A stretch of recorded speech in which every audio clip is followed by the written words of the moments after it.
யானை அடிக்கிற மாதிரி யானை அடக்கலாம் நினைச்சிட்டா போல இருக்கு. நம் ஓர்கள் நகரத்தில் இந்த மலை யானையை அடக்கும் ஆண்மகனே இல்லையா? இல்லாமல் என்ன பிரசாதாதித்யா இருக்கிறார்.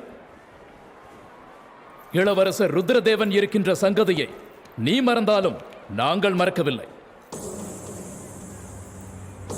வீரன் என்றும் சூரன் என்றும் ஜெகதல பிரதாபன் என்றும் பாட்டி கதைகள் கேட்டது தவிர இளவரசரின் வீரத்தை கண்ணால் பார்த்ததில்லை. பங்காளியான நாங்கள் மட்டுமல்ல, ராஜ்யத்தில் உள்ள மக்களும் கூட இதுவரை ருத்ரதேவனை பார்த்ததே இல்லையா? பண்டிகை நாளாவது பிரபு இம்மன்றத்திலே தோன்றுவாரா?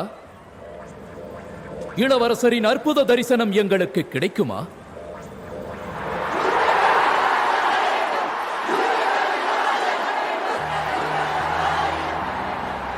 பிரபு, மக்களின் ஆசையை நிறைவேற்றுவது மன்னரின் கடமை.